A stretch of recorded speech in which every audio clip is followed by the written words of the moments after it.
All right, this is the final video. Rehabilitation, Education, and Self-Management by Kyle Ortega.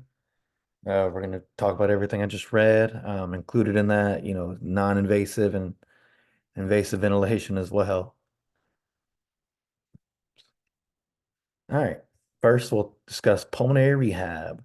All right, so it's indicated in patients with symptoms relevant symptoms and high risk of exacerbation. It improves dyspnea, health status, and exercise tolerance in stable patients. Reduces hospitalization among patients who have recent exacerbations as well. And then it leads to a reduction in symptoms of anxiety and depression. Also improves physical and mental well-being.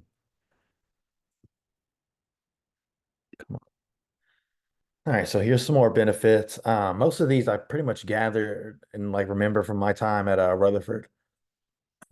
Pulmonary rehab. So improved exercise tolerance is obvious. Breathing techniques. I've seen a lot of practice with that. Education and disease management, nutritional guidance, psychosocial support.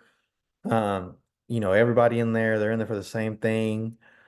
It was really cool to see encouragement and like just teamwork and knowing that, they wasn't alone.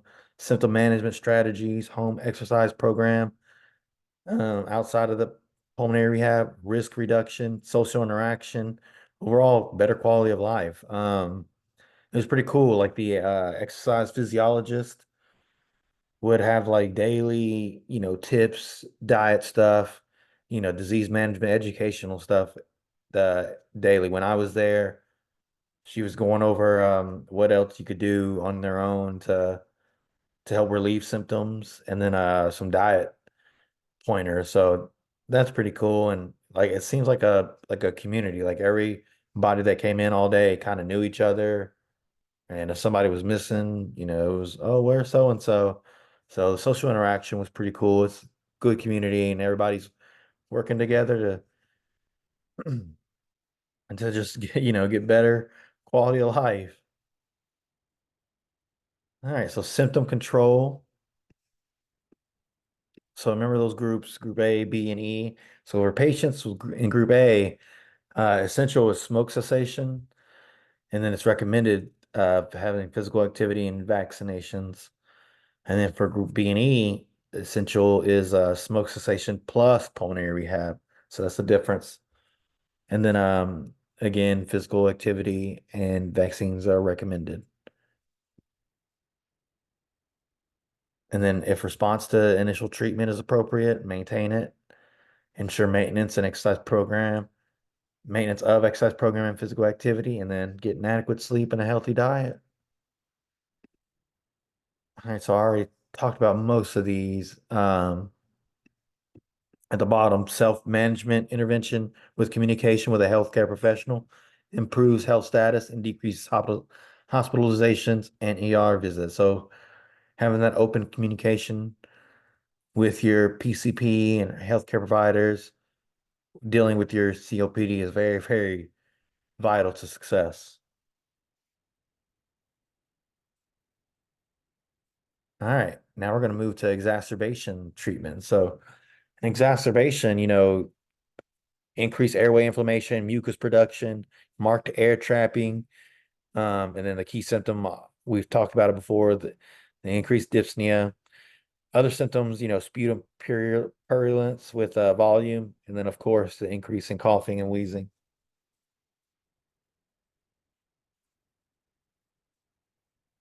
All right, so exacerbation treatments, how it's treated. So assess the severity of symptoms, ABG, X-rays, and then your initial treatment again with albuterol, short acting, relieve those symptoms, and then once that's done, maintenance therapy with LABAs, long acting, can be initiated once they're stable. And the brochure said more than 80% of exacerbations managed in outpatient with bronchodilators, corticosteroids, and antibiotics. So pretty much most of it's not life-threatening. Uh, methyl methylaxant methylaxanthines are not recommended due to increased side effect profiles, according to the brochure. And then also you want to consider non-invasive ventilation. So it's pretty much treatments for exacerbation, and then we put them in mild, moderate, severe. So mild treatment with just short-acting bronchodilators. Moderate, you're going to treat with SABAs, inhaled corticosteroids, and antibiotics. And then severe treatment, it's going to require hospitalization, go to the ER, and recovery. It could take up to 4 to 5 weeks with some patients because the failing to reach their pre-exacerbation functional state. So it could be a while after treatment or after an episode, exacerbation episode. Doesn't sound too fun. All right, so um, oxygen therapy and ventilatory support. So, like we alluded to before, if hypoxemic, supplemental oxygen, consider if life-threatening or increased work of breathing and impaired gas exchange requires non-invasive ventilation consideration. NIV should be first mode of ventilation used in COP patient with acute respiratory failure. Um, we've alluded to this before. What is the benefits of that? Improving gas exchange, reducing work of breathing, need for intubation, also decreases hospitalizations and improves survival. So start with in non-invasive first before we go to invasive. All right, here's just some indications for ICU admittance and getting admitted into the ICU. Severe dyspnea responds poorly to initial emergency treatment. Changes in mental status, they become confused, they don't know where they're at, that kind of thing. Persistent or worsening hypoxemia, severe acidosis, despite having supplemental oxygen or that non-invasive therapy. The ABG gas comes back and they're still severely acidotic plus the hypoxemia. We're gonna have to uh, troubleshoot and change the treatment. Also hemodynamically unstable, and then the need for invasive intubation. So it's not looking good if you've got some of these indications, risk factors. All right, so going back to non-invasive ventilation, here's indications for that. Respiratory acidosis, they're retaining a lot of that CO2 more than their usual baseline. The pH has dropped significantly. Severe dyspnea, increased work of breathing, accessory muscle use, retractions of intercostal spaces, and then persistent hypoxemia despite supplemental O2 therapy. So you see this, and it's a sign we got to get some BiPAP on these guys.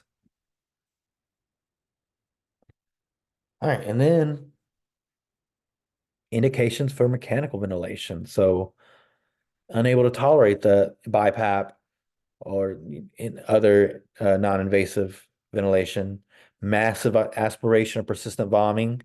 That's a big one. And then severe hemodynamic instability without response to fluids and vasoactive drugs. So we're giving them all the things and still nothing's working. And then obviously life-threatening hypoxemia in patient unable to tolerate that non-invasive ventilation. We're gonna have to innovate and put them on mechanical ventilation. All right. So I didn't really have to use too much internet sources on these, except for surgical interventions, because I really couldn't find too much. I did find a little bit snippets in the brochure, but I wanted to be able to talk about it more in depth, just a little bit. So surgical interventions, I found two. The first one, lung volume reduction surgery. So pretty much removing all that damaged tissue, lung tissue out. And these are indicated for individuals with severe emphysema and significant lung hyperinflation. And then what does it do after surgery? Improves that lung function, increases exercise tolerance, and enhances quality of life, which would be obviously. And then the next surgical intervention I found lung transplant. So it replaces their lung is replaced with a healthy lung. It's pretty much indicated for individuals with severe COPD who meet the criteria. And what does it do for them? Improves their lung function, increases their exercise capacity, and also as well enhances that quality of life. All right, so this pretty much wraps up video 4 on COPD. Like I said, I didn't really use too many sources on this. Most everything was in that brochure. It was just a lot to digest. But this assignment actually, out of all the videos, I would say this one helped me the most because it just we see, I would say that's all we see is COPD people mostly. And so being more in tune with that, more education, and having me read that brochure up and down, left and right, really kind of hone in on what to kind of expect. And, having that school and clinical and then me reading and researching myself all come together was pretty cool. So that wraps up this COPD saga. Thank you, and I'm gonna stop recording.